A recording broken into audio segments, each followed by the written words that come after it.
नमस्कार। मैं विकास कुमार मील। पिछले वीडियो में हमने प्रायद्वीपीय पठारी भाग के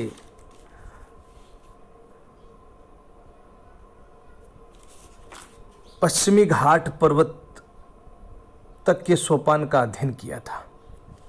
हमने देखा कि प्रायद्वीपीय पठारी भाग की भारत में अवस्थिति,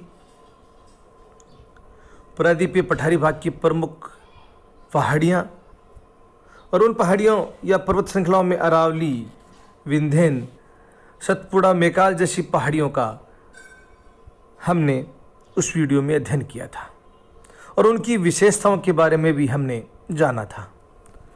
पश्चिमी घाट पर्वत के बारे में हमने देखा और उस वीडियो में हमने विस्तार से अध्ययन किया कि किस प्रकार पश्चिमी घाट पर्वत में कार्डमम, नीलगिरी आदि चोटियों का विस्तार है। इस वीडियो में हम प्रायद्वीपीय पठारी भाग के अगले सोपान पूर्वी घाट पर्वत के बारे में पढ़ेंगे। जैसा कि हम जानते हैं कि पूर्वी घाट पर्वत जो है वह पूर्वी तट के समानांतर अवशिष्ट रूप से स्थित है।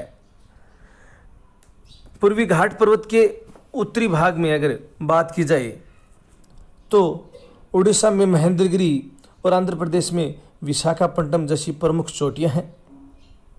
ड्योडी मुंडा जो है वह पूर्वी घाट की सर्वोच्च चोटी है। महेंद्रगिरी दूसरी सबसे ऊंची चोटी है पूर्वी घाट की। आंध्र प्रदेश में जो कृष्णा नदी है उसके दक्षिण में नलामलाई और दक्षिण में पालकोंडा और उत्तर में नलामलाई जैसी श्रेणियां विद्यमान हैं।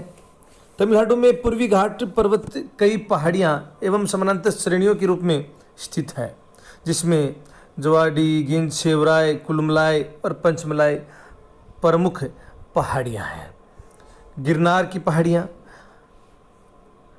ये पूर्वी घाट पर्वत के इतर अलग स्थित है, जिसमें काठियावाड़ जो प्रदेश है उसमें ये गिरनार की पहाड़ियाँ स्थित हैं।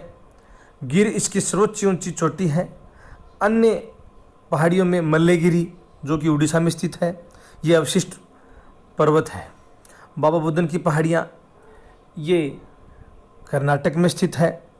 बालाघाट ये महाराष्ट्र में स्थित है और पार्श्वनाथ की पहाड़ी ये झारखंड के गिरिडीह में स्थित है और झारखंड की सर्वोच्च चोटी है।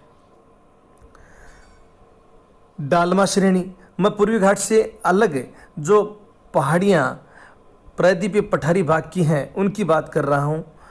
डालमा, पोराहाइट, नेटरहट ये झारखंड में स्थित प्राचीनतम पहाड़ियाँ हैं। इसके अलावा प्रायद्वीपीय पठार के जो अन्य प्रमुख पठार हैं उनके बारे में हम लोग अभी पढ़ेंगे। उनमें पहला है प्राचीनतम और केन पठार। ये लाल मृदा का क्षेत्र है, उबड़ खाबड़ है। मेवाड़ का पठार है, राजस्थान में स्थित है। बुंदेलखंड का पठार है जिसे नीस का पठार भी कहा जाता है, उत्तर प्रदेश एवं मध्य प्रदेश में स्थित है। बघेलखंड का पठार छत्तीसगढ़ में स्थित है। रिव्या, विंध्याचल ये जो पठार हैं ये मध्य प्रदेश में स्थित हैं। छोटा नागपुर का विश्वविख्यात पठार झारखंड में स्थित है। झारखंड में इसके अलावा कोडरमा का, हजारीबाग का, गिरिडीह का पठार भी स्थित है। छत्तीसगढ़ का जो पठार है उसे धान का कटोरा भी कहा जाता है और इसकी आकृति जो है वह बेसिनुमा है। दंडकारण्य का पठार छत्तीसगढ़ के दक्षिण में स्थित अत्यंत उबड़ खाबड़ और घने जंगल हैं इस क्षेत्र में और ये अपने आदिवासी बहुल क्षेत्र के कारण प्रसिद्ध है। रोयलसीमा का पठार आंध्र प्रदेश में, कर्नाटक, तमिलनाडु के पठार हैं। मेघालय का पठार, उसमें गारो, खासी जयंतियाँ हैं।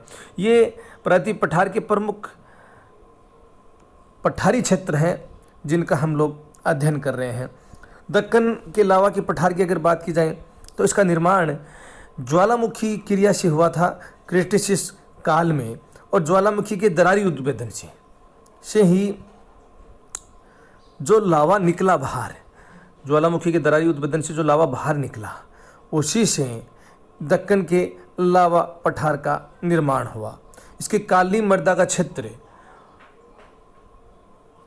यहाँ की कृषि के लिए उत्तम दशाएं प्रस्तुत करता है।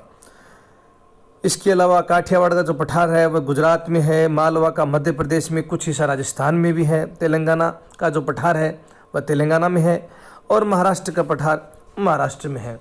मैसूर के पठार की बात की जाए तो उसका कर्नाटक में